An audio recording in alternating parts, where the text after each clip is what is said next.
আসসালামু আলাইকুম রহমতুল্লাহি ওবারাকাতু। আজকে আমরা উপস্থিত হয়েছি বাংলার প্রখ্যাত বাউল বাউল সম্রাট সাধক শহীদ মিয়ার বাড়িতে। উনি একজন প্রাচীন বাউল, অনেক আগের বাউল। ওনার এরকম কোনো পরিচিতি নেই, কোনো ক্যাসেট নেই বা কোনো অ্যালবাম নেই, কিন্তু ওনার অনেক নাম আছে, ঠিক আছে, যা এখনও অনেকের অজানা, ঠিক আছে। কারণ উনি ওরকম কোনো ক্যাসেট বা ওরকম কোনো অ্যালবাম করেননি, তাই এখনও ওনাকে অনেকেই চিনেন না। কিন্তু যারা প্রাচীন বাউল ছিলেন এবং বাংলাদেশে এখনও যারা আছেন তারা অবশ্যই এই বাউল সাধক সম্রাট শহীদ মিয়াকে চিনেন। তো আজকে তার বাড়িতে আমরা এসেছি। তার বাড়ি হচ্ছে গিয়ে নেত্রকোনা জেলা বারহাট্টা থানা রায়পুর ইউনিয়ন ফকিরাবাজার গাইঘুরিবর গ্রামে তার বাড়ি। তো তার সবচেয়ে পুরনো একটি বেহালা আছে, যে বেহালা দিয়ে উনি জীবনের প্রথম গান শুরু করেন, ঠিক আছে।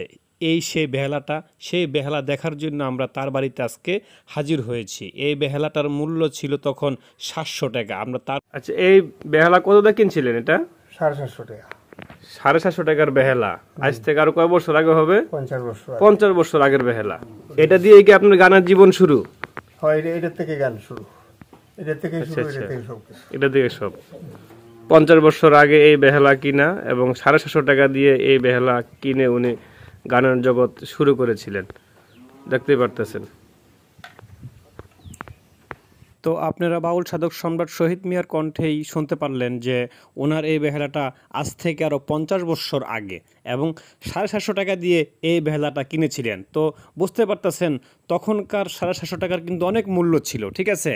এবং 50 বছর আগে বেহালার কিন্তু অনেক মূল্য ছিল। সবার কাছে কিন্তু বেহালা কিন্তু থাকতো না, সবাই কিন্তু বেহালা কিনতো না, কিনতে পারতো না, ঠিক আছে। কিন্তু সেই সময় বাউল সাধক সম্রাট শহীদ মিয়া উনি 750 টাকা দিয়ে উনি এই বেহালাটা কিনে গানের জীবন শুরু করে। এবং অনেক প্রাচীন বাউল সে, ঠিক আছে, যারা বিচার গান গাইতেন উনি, ঠিক আছে, এবং যারা বিচার গান গাইতেন আগে জ্যেষ্ঠ বাউলরা, ঠিক আছে, তাদের সঙ্গের বাউল উনি, ঠিক আছে।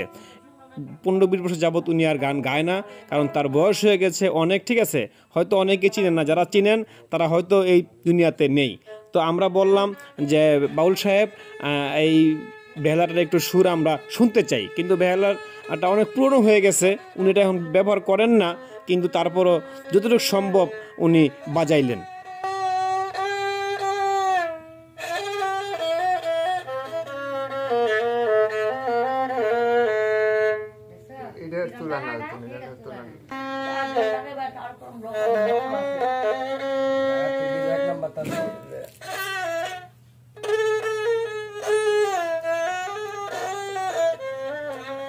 তো আপনারা শুনতে পারলেন বাউল সাধক সম্রাট শহীদ মিয়ার পুরাতন বেহালার সুর।